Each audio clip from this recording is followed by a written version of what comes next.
സുഹൃത്തുക്കളെ നമസ്കാരമുണ്ട്. ഞാനേ ഇന്ന് നമ്മളെ മാമലക്കണ്ടം എന്ന് പറയുന്ന സ്ഥലത്തേക്ക് വന്നിരിക്കുകയാണ്. നമ്മളെ വണ്ടിക്ക് ട്രിപ്പായിട്ട് വന്നതാണ്. നമ്മളെ കൂടെ ആൾക്കാരൊക്കെ ഉണ്ട്. മാമലക്കണ്ടത്ത് വന്നിട്ടേ നമ്മള് ജീപ്പ് ട്രക്കിങ് പറഞ്ഞിട്ടുള്ള സംഭവത്തിനാണ് ഏറ്റവും കൂടുതൽ ഇമ്പോർട്ടന്റ്. ഇവിടെ വന്നു കഴിഞ്ഞാൽ ജീപ്പ് ട്രക്കിങ് എടുക്കാണ്ട് മാമലക്കണ്ടത്തിൽ വന്നിട്ട് ഒരു കാര്യമില്ല. കാരണം ഇവിടെ വന്നു കഴിഞ്ഞാല് നോർമലി നമ്മൾ വന്ന വണ്ടിയിൽ വേറെ ഒന്നും കാണാൻ പറ്റില്ല. കൂടുതലായിട്ടൊരു ഒരു റിവറിൽ ഇറങ്ങിയിട്ട് ഒരു പുളി മാത്രമേ ഉള്ളൂ. പിന്നെ ആനക്കുളം എന്ന് പറയുന്നത് ഇതിന്റെ വേറൊരു ഭാഗമായിട്ട് വരും. അപ്പൊ നമ്മൾ ഈ മാമലക്കണ്ടത്തിൽ വന്നു കഴിഞ്ഞാല് ഇവിടെ കാണേണ്ട കാര്യങ്ങളും അതുപോലെ ഇവിടെ വേണ്ടത് എന്തൊക്കെയാന്നുള്ളത് ഞാൻ എന്റെ കൂടെ നമ്മുടെ ഒരു സുഹൃത്തുണ്ട് ഇവിടെ, ജയേട്ടൻ എന്ന് പറയും. ആളുടെ അടുത്ത് ഞാൻ ഇതിന്റെ കൂടുതൽ വിശേഷങ്ങൾ ഞാൻ ചോദിച്ച് മനസ്സിലാക്കാൻ നിങ്ങൾക്ക് വേണ്ടിയിട്ട് ഞാൻ ചോദിച്ച് കേൾക്കാം. അതുപോലെ എൻ്റെ ഒരു അഭിപ്രായത്തിൽ ഞാൻ പറയട്ടെ, മാമലക്കണ്ടത്ത് വന്നു കഴിഞ്ഞാൽ ജീപ്പ് ട്രക്കിംഗ് ആണ് ഏറ്റവും ഇത് കിട്ടും. അതായത് നമ്മളെ കേരളത്തിലെ ഓരോ ജീപ്പ് ട്രക്കിങ്ങും ഓരോ വെറൈറ്റി ആയിരിക്കാം. പക്ഷെ നമ്മളെ മാമലക്കണ്ടത്ത് വന്നിട്ട് എടുക്കണ ജീപ്പ് ട്രക്കിംഗ് ഉണ്ടല്ലോ, അതൊരു വേറൊരു ലോകം തന്നെയാണ്, വേറൊരു അനുഭവമാണ്, ഒരു എക്സ്പീരിയൻസ് ആണ്. അപ്പോൾ നമ്മളുടെ ചേട്ടനോട് ഇതിന്റെ ഒരു ഡീറ്റെയിൽ ആയിട്ട് കാര്യങ്ങൾ പറയാം. ഞങ്ങൾ ഈ നിൽക്കുന്ന ഏരിയ ഉണ്ടല്ലോ അത്യാവശ്യം നല്ല ഫോറസ്റ്റ് ആണ്. ഇതിന്റെ 4 പേർ അത്യാവശ്യം ആനകളുടെ ഇതിനൊക്കെ സാന്നിധ്യം ഉണ്ട്. അപ്പൊ ഞങ്ങൾ നിൽക്കുന്നതിന്റെ അവിടെയൊക്കെ അത്യാവശ്യം നല്ല രീതിയിൽ അതിന്റെ സാന്നിധ്യങ്ങൾ കാണിച്ചുകൊണ്ടിരിക്കുന്നുണ്ട്. അപ്പോ നമ്മുടെ ഈ ഏരിയയില് കേട്ടാ, നമ്മുടെ ഈ ഏരിയയില് ഏറ്റവും കൂടുതലായിട്ട് ആനകളെ ഏറ്റവും കൂടുതലായിട്ട് കാണുന്നത് ആനക്കുളം അല്ലെ, മാമലക്കണ്ടം ഈ ഏരിയയിലാണ് ആനക്കുളം. ഈ ഏരിയയിൽ ഏറ്റവും കൂടുതൽ ആനകൾ ഉണ്ടാവാനുള്ള ഒരു കാരണം എന്താ, ഞാൻ ജയേട്ടനോട് ചോദിച്ചു തരാം കേട്ടോ. ഓഫ് റോഡ് എങ്ങനെയുണ്ടാ? അടിപൊളിയല്ലേ? അപ്പൊ നമ്മൾ നിൽക്കുന്നത് എറണാകുളം ജില്ലയുടെയും ഇടുക്കി ജില്ലയുടെയും ബോർഡറായ മാമലക്കണ്ടത്താണ് നമ്മൾ നിൽക്കുന്നത്. മാമലക്കണ്ടത്ത് ഇടുക്കി, അവിടെ മാമലക്കണ്ടത്ത് കൊയിനിപ്പാറ എന്ന് പറഞ്ഞ വ്യൂ പോയിന്റിലാണ് നമ്മൾ നിൽക്കുന്നത്. അതിന്റെ പകുതി ആയിട്ടുള്ളൂ. ശരിക്കും മാമലക്കണ്ടം എന്നുള്ള പേര് വന്ന എന്താണെന്നറിയോ? മാമലകൾക്കിടയിലുള്ള കണ്ടം, അതാണ് മാമലക്കണ്ടം. അതായത് നമ്മളിപ്പോൾ ഈ നിൽക്കുന്ന മലയ്ക്കും ആ മലയ്ക്കും ആ മലയ്ക്കും ഇടയ്ക്കുള്ള നമ്മുടെ ട്രാവലർ വന്ന ഒരു താഴ്വാരമില്ലേ, വെള്ളമൊക്കെ ഉള്ള ഒരു കണ്ടം കണക്കുള്ള സ്ഥലം, പാടം കണക്കുള്ള സ്ഥലം. അതുകൊണ്ടാണ് അങ്ങനെയാണ് അതിന് മാമലക്കണ്ടം എന്ന് പേര് വരാൻ കാരണം. മാമലക്കണ്ടം ശരിക്കും ഉണ്ടാകുന്നത് 1960-62 കാലഘട്ടത്തിൽ പട്ടംതാടുമുള്ള മുഖ്യമന്ത്രിയായിരുന്ന കാലത്ത് കേരളത്തിലെ ആകമാനം ഉണ്ടായ ഭക്ഷ്യദാരിദ്ര്യത്തെ നേരിടാൻ വേണ്ടി ഈ കൂപ്പ് പൊട്ടിപ്പോയ ചതുപ്പ് നിലങ്ങളിൽ കൃഷി ചെയ്തോളാൻ പ്രത്യേക ഉത്തരവ് വന്നു. അതായത് അതാത് വർഷം വിളവെടുക്കാവുന്ന കൃഷി ചെയ്തോളാൻ പറഞ്ഞു. അങ്ങനെ ആ ഒരു കാലഘട്ടത്തിൽ വന്നാണ് എൻ്റെ അപ്പൻ്റെ അപ്പനെ പോലെയുള്ള ആൾക്കാരാണ് ഇവിടെ ആദ്യം വന്ന് വെട്ടി കയറിയത്. അവർ വരുന്ന സമയത്തും മധുരയിൽ നിന്നുള്ള ആദിവാസികളുടെ സാന്നിധ്യം ഇവിടെ ഉണ്ടായിരുന്നു. പിന്നെ നമ്മൾ ഇതേ കാണുന്നത് വെസ്റ്റേൺ ഗട്ട്സ് ആണ്, പശ്ചിമഘട്ടം.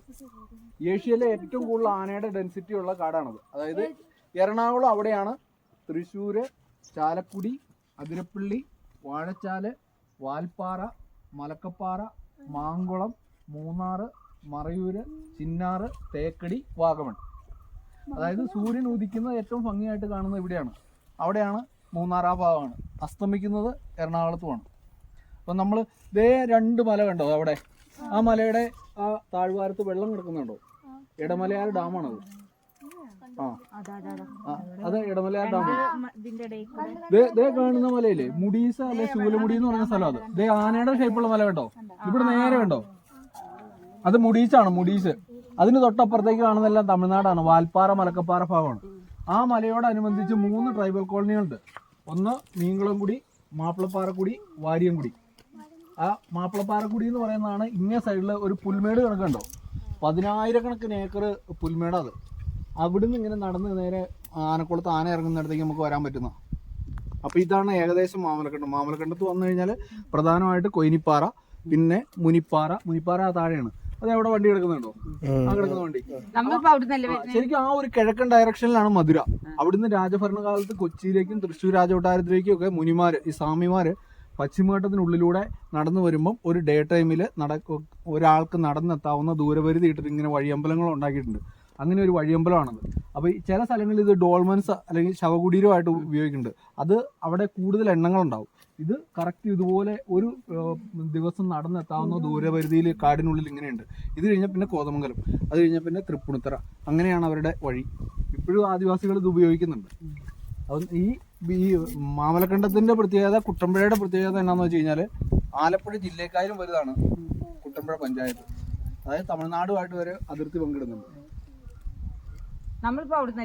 ഇതേ കാണുന്നത് താഴെ ഇത് പശ്ചിമഘട്ടത്തിനുള്ളിലുള്ള സ്ഥലമാണ് മാമലക്കണ്ടം.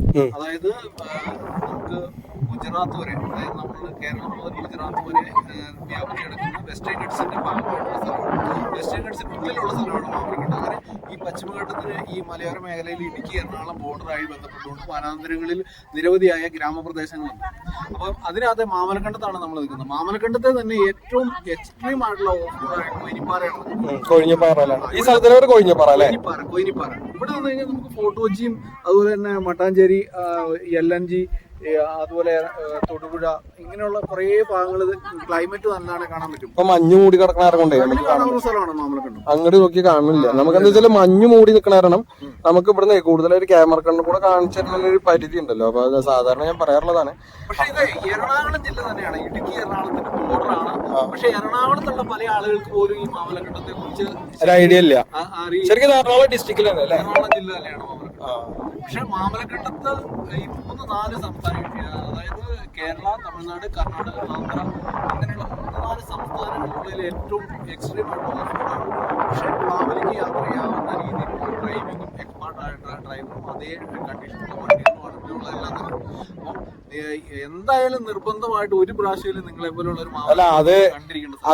അത് ഞാനൊരു കാര്യം പറയട്ടെ, നമ്മളുടെ മാമലക്കണ്ടത്തിൽ ഞാൻ ഇപ്പൊ വന്നിട്ടുള്ള ഈ വണ്ടിയിലത്തെ ഡ്രൈവും അത് വന്ന വഴി ഉണ്ടല്ലോ, അത് ഒരു തവണയെങ്കിലും നമ്മളെ സുഹൃത്തുക്കൾ വന്നിട്ട് കാണുക. നല്ല വെയിലുണ്ട്, മുഖത്തേക്ക് നോക്കുമ്പോൾ നല്ല വെയിലടിക്കുന്നവരുണ്ട്, എനിക്ക് കണ്ണടച്ചിട്ടേ പറയാൻ പറ്റുന്നുള്ളൂ. അപ്പൊ നമ്മളെ ഈ ഇതിനെ കുറിച്ചിട്ട് കൂടുതലായിട്ട് നമ്മളെ ഇതിൽ നമ്മൾ വന്ന വഴികളും കാര്യങ്ങളൊക്കെ ഞാൻ കാണിച്ചു തരാം. അപ്പോൾ മറ്റൊരു ചെറിയൊരു വീഡിയോ ആയിട്ട് കാണുന്നവരെ, അതുപോലെ ഇതിന്റെ മറ്റൊരു ഭാഗങ്ങളും എന്തെങ്കിലും നല്ലൊരു ഭാഗങ്ങളുണ്ടോ നോക്കട്ടെ, അത് കണ്ടിട്ട് പറ്റിയിട്ടുണ്ടെങ്കിൽ ഞങ്ങളതിൽ എത്തിക്കാം കേട്ടോ. അപ്പോൾ മറ്റൊരു വീഡിയോ ആയിട്ട് കാണുന്നവരെ ബൈ.